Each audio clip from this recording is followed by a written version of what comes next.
bake a cherry pie? Billy boy, Billy boy. Can she bake a cherry pie? Charming Billy. She can bake a cherry pie quick as a cat can wink her eye. She's a young thing and cannot leave her mother.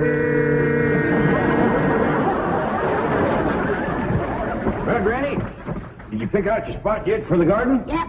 I kind of favor a patch right close here to the house.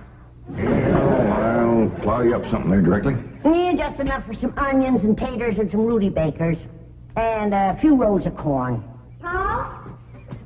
Morning, Granny. Paul, can I help you with the plowing and the spading? Well, Ellie, I'd rather you put on one of them pretty dresses that Miss Hathaway got you. But, Paul, I can plow better than these clothes. Plowing. You know, Ellie, I'd like you to wear one of them dresses kind of regular. Wouldn't you, Granny? You're mighty fetching in a dress, Ellie. Prettier than a tub of fresh churned butter. Paul, if I go to wearing them dresses, Jethro will make fun of me. I reckon he hadn't better. Now, you run along and put on something with skirts. All right, but he hadn't better make fun. He won't. You know, speaking of Jethro, I think he's got himself a sweetheart. The banker's secretary? That's right. They was out together last night. What'd they do? Well, I don't rightly know for sure, but it was something to do with bowls. All you do with bowls is eat. Well, I reckon that's what it was then. She said she was going to take him bowling. You know, Jed, I kind of like that Miss Hathaway. Yeah, I think she kind of likes us, too. Oh, those marvelous Clampets. Those simple, rugged mountain people. The more I see of them, the more I am impressed. Yes, now Never have I observed such strength of body, mind, and character. Yes, now They stand like bold hills in the pebble-strewn landscape of Beverly Hills. Like mighty oaks among bushes. Like quiet. Now, like I admire them, too. But those boulders need polishing, and we've got to put some city leaves on those oaks before my wife gets back from Boston. Incidentally, in any endeavor requiring physical strength, they are most exceptional. I took Jethro bowling last night. Here's the bill. $3,000. How many games did you bowl? Well, you see, what happened was this. I said to Jethro, "Pick up that bowling ball," she says, "and see can you knock over them pins down yonder." They's just sticks. Anyway, I snatches up that rascal, draws back, and lets her fly. Did you knock down them pins? Yeah, the pins, the pin boy, the end of the building, a brick wall, and a signboard down on Sunset Boulevard. I bet you Miss Jane didn't do that good. Well, she didn't even try. But she just looks at me and says, "Jethro, you're strong as an ox and twice as handsome." Ain't no two ways about it, Granny. That city girl is sweet on this boy. I reckon so, the way she's bragging on his looks. You are handsomer than an ox. Thank you, Granny. Cousin Ellie, you're a city girl now. Do you You think... see that, Paul? I told you this would happen if I took to wearing these dresses. You call me that again, and I'll turn you every way but loose. Say nothing but city gal. Ellie, Miss Clampett! Get up from there or you're going across my knee. And Jethro, you're going across mine. What did I do that was so all-fired bad? In that dress, she looks just like a city gal. You did it again! I reckon we better go out there and see she don't hurt him.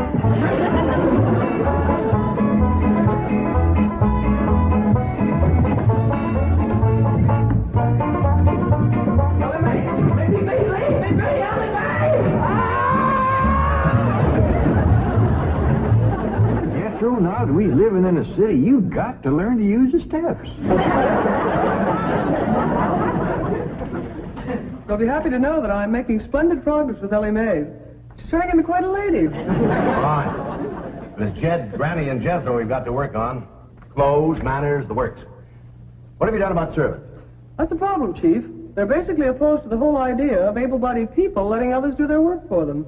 Well, that's a refreshing attitude. But we've got to get a skeleton staff in there somehow. A combination butler and valet with Jed and Jethro. To help them assemble a wardrobe, teach them how to... Ravenswood. Your butler? Oh, he's never been my butler. Came with my wife like an overweight dowry. Been in her family for years. And with Margaret in Boston, I can certainly spare him, plus her upstairs girl, Marie. I doubt if you can sell Mr. Clampett on the idea of servants. Get him on the phone. I'll make him think he's doing me a favor by taking him off my hands for a while. Right, Chief? She hadn't ought to throw me down on my head like that. What if I'd have been carrying a frog in my hat? You ain't supposed to be wearing your hat in the house. Well, Granny, where's a fella going to carry a frog? They jump out of your pocket. Hello? Oh, howdy there, Mr. Drysdale. Glad to have you back from Boston. Your missus come with you? Oh, that's too bad. I know her and Granny hit it off like two sows in a mud waller. Yes, I'm sure they would. No recipes? No, my wife doesn't do much cooking. No, I doubt if she ever made grits and hog jows. Well, how about mustard greens and possum belly? Don't fool them. Pone and squirrel shank? Boiled chicken home. Well, say, she don't do much cooking, does she? No. Well, the reason I called Mr. Clampett is I have a butler. Well, he really belongs to my wife's family, but he's been with us ever since we were married. And I was wondering if you'd let him come and stay with you for a while. You mean board with us? Well, I guess you could call it that. Who's going to board with us? Just a minute. Some kin of Miss Drysdale named Butler. Oh, why, we'd be just... That's that no good fat rascal that wouldn't let Ellie and me in to help Miss Drysdale when she was sobering up. Hello? Granny was talking at me, but she's done now. Oh, no, she ain't. Just a minute. Granny, let me hear the man out, and then we can talk it over. Yes, sir, Mr. Drysdale, I'm a-listening now. Well, in addition to Ravenswood, he's the butler, you can also have my wife's upstairs girl, Marie. Margaret may be away for some time, and I have absolutely no use for him. Well, I sure would like to oblige. Me and Granny will talk it over, and I'll call you. Oh, thank you. You'll be doing me a great favor. I was glad to help out when I can. Thank you again, Mr. Clampett, and goodbye.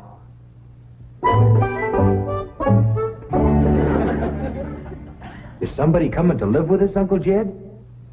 Maybe, Jethro, maybe. Why don't you go out and make up with your cousin Ellie? Okay, Uncle Jed. All right, Jed, let's have it. We going to board that butler fella? Well, Mr. Drysdale would take it mighty kindly if we did. He says he ain't got no use for him. I don't like him myself. Granny, you only met him once? Once was enough. I asked him real nice. I says, are you doing for Miss Drysdale that she's feeling poorly? Are you doing the washing and the scrubbing and the cleaning for her?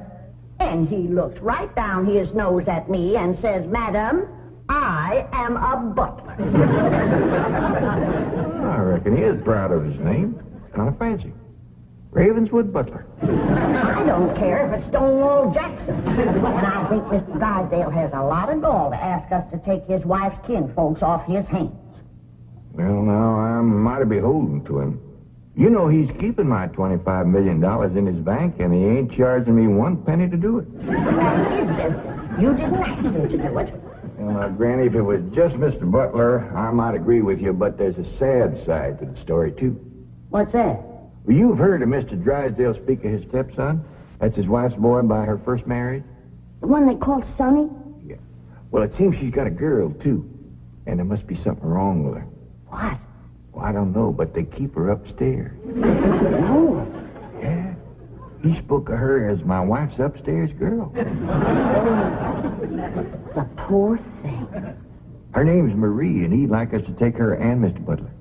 Doggone it, Jed. We got enough to do to take care of this big place without... He didn't say what was ailing her, huh? Well, no, but if you ask me, they ain't eating right over there. No. You know what Mr. Drysdale told me? What? His wife ain't never cooked grits and hog jowl. Ah, go on. That's a fact. Nor mustard greens and possum belly. Nor pone and squirrel shank. Nor even boiled chicken hog. Land of mercy.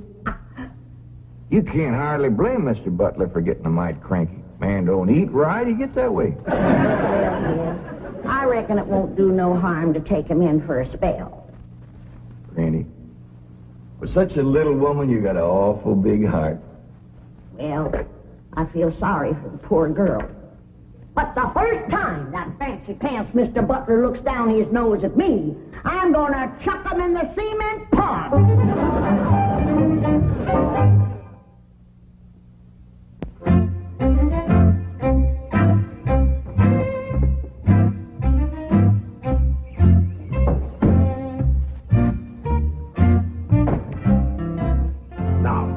I'm doubling your salaries for the length of time you stay at the Clampet home. But if one word of this gets back to my wife in Boston, you're both out of work with no references.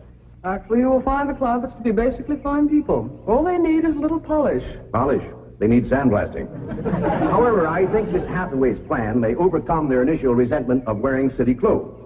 Yes, I think I have devised rather a clever strategy. To put it briefly and succinctly, my strategy is as follows. I shall propose to the Clampets that they sit for a family portrait. As you know, my hobby is painting. Now, I shall suggest to the Clampets that their attire match their background, which is, of course, their beautiful mansion. They will no doubt see the logic of my didactic approach, accede to my wishes, don suitable raiment, and, once they have seen themselves thus attired, take... We're in. Let's go. We forgot to dust the stair rail. I'll do it, Granny.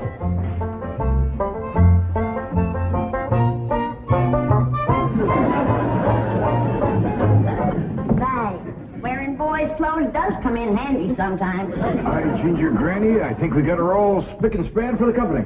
They ain't a speck of dirt no place. Can I go swimming now? Me too? As soon as we help Granny clean up the kitchen.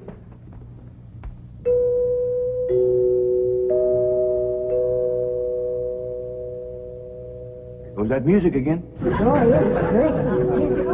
You ever find out where that comes from? No, Granny. Every single time I commence to looking for it, somebody comes to the door. Nobody to the door now? There will be. You'll see.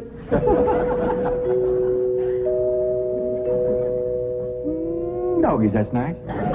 Don't pitch in, see, can we find it? You're wasting your time. I'm a-telling you. Before you can find it, somebody will come to the door. There, you see? Happens every time. Now remember, Ravenswood, I'm counting on you. Don't fail me. You have my word, sir.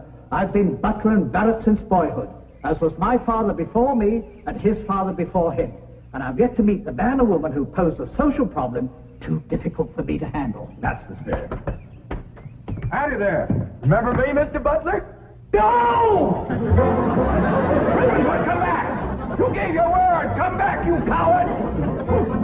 Come back here! I'll cut off your fringe benefits! Ravenswood probably forgot something. He'll return shortly. Meanwhile, this is Marie. This is Drysdale's upstairs girl. Marie? J.D. Clampett? Howdy.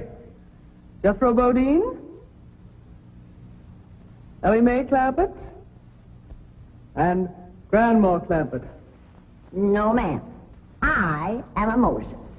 Pardon? Granny's related on my wife's side. They's the Moses family from Tennessee.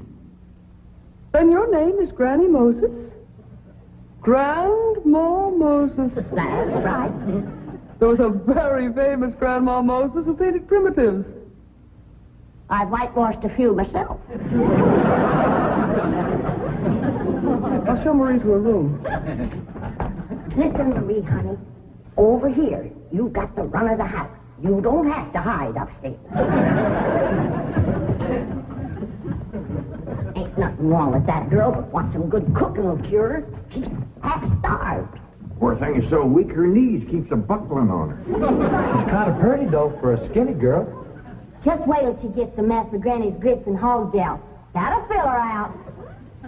Till I'll get some of cooking. Guess that butler fellow will be coming back directly. Oh, and Granny, can we have some of that salted down possum belly that Ma sent us? Well, I reckon it is kind of a company meal. Granny, open up a jar of them pickled crow gizzards. Now, Jed, we don't want to spoil these folks. They might get to thinking we eat like that every day. Baby, will you do something nice for me? I sure, Pop. Well, you go get into that pretty dress again. Oh, Pa, Jethro makes fun of me. No, I won't, Ellen May. Cross my heart. Why, That's my darling. Thank you. And then you be real nice to Marie. She's had a bad life. I'll be nice to her. She's pretty. Let's all be nice. Pa, I wanted to go swimming. Now I gotta go put on the old dress. Cousin Ellie, you look awful pretty in a dress. Honest you do. Do I look pretty in that there city girl? You look prettier than that there city girl. That did it. Come on and fight. There's nothing to be afraid of, Ravenwood. The fact that they're big and strong doesn't mean they're violent. Elephants can be gentle. Now, Ravenswood, your appearances deceive you. Oh, Billy. Oh, I do admit on the surface they do seem a bit rough, even cruel. But I assure you, underneath, they are placid, kindly, and gentle. You'll see. You shouldn't have called me a city girl. Leave me alone, please, City girl.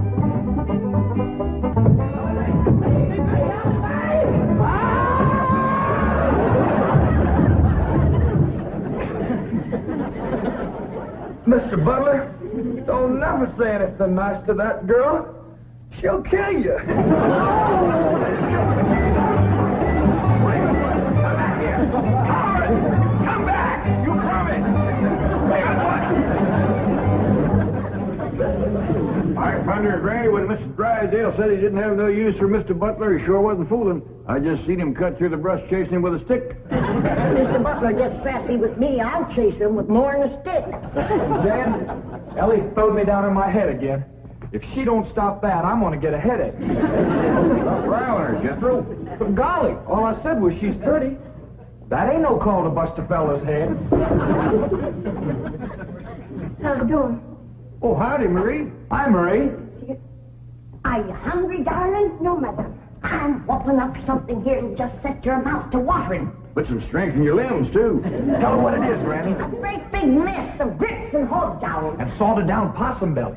Cold pickled crow gizzards. How you like that? Don't tell me that child ain't hungry. Why, she's ready to drop in her tracks. Set her at the table and I'll dish up a mess. No, please. I only came in to bring you a message from Miss Hathaway. She's preparing to paint a family portrait, and she wishes to know if you all will sit for her. May I tell her that you will sit for her? Well, yeah, I reckon we'll do that. Merci.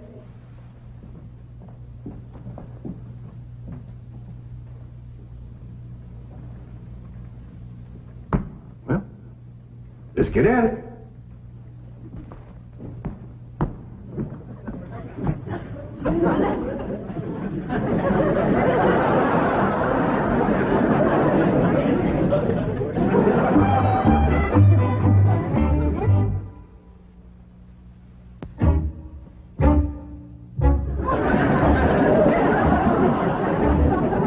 It's all right to talk while we're sitting. Yeah, I reckon. I found out something about Marie. What? She's scared of Mr. Butler. How'd you know? I asked her to go swimming with me, and she says he wouldn't allow it. What business is it of his? That's what I said. And she says he's a butler, and I'm just an upstairs girl. And I got to do whatever he says. We'll see about this. Oh, dingies. Let's hit Mr. Drysdale, find him, and give him a whooping. Oh, kiss him, Granny. Well, you go put a dress on like you promised. Uncle Jed, I'm going swimming. If I see him, I'll fetch him in. Don't go jumping in with your clothes on again. Well, I won't, Uncle Jed. Miss Hathaway, she gave me a present last night. She says it's something special for her to go swimming in. What'd she give you? Oh, pair of trunks. You go swimming in a cement pond.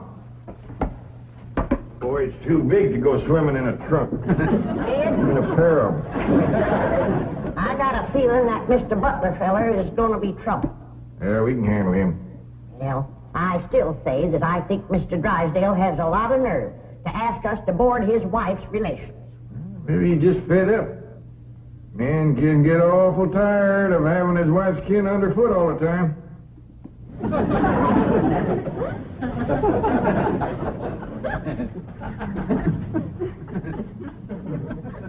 He told me that butler fella had been living with them ever since they was married.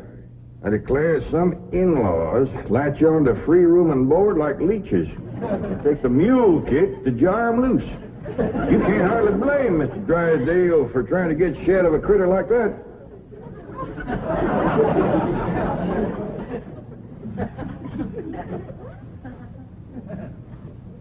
Is that the way you feel? You bet it is. I'll see how fast I can get packed.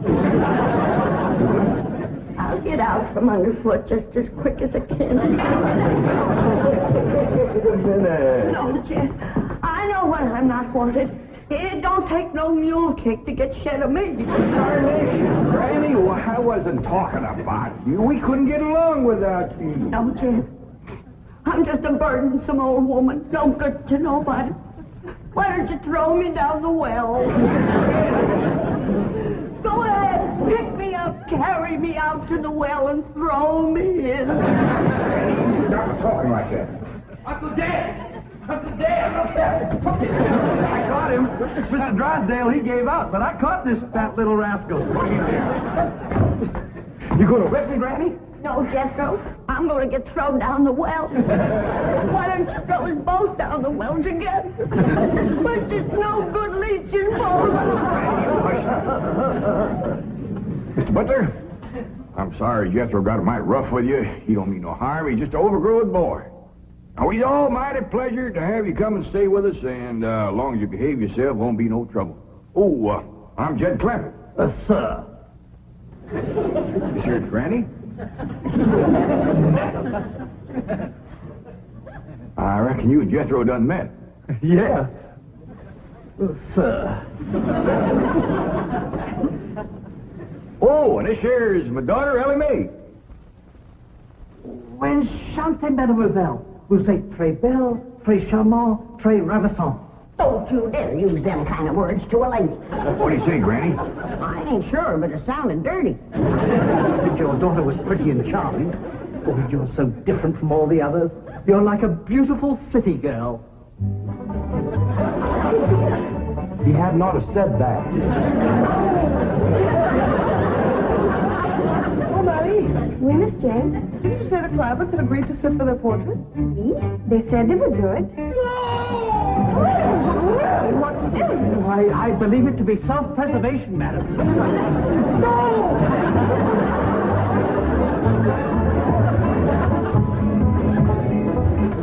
Don't take to the stairs, she'll catch you sure!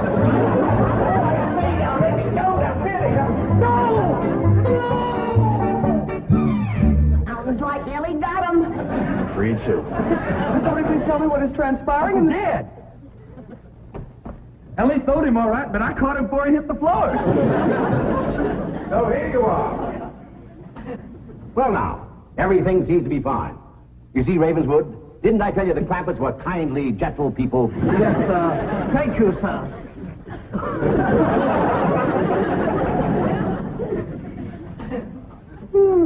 We're gonna have to feed up both of them, Granny. His knees is buckling, too.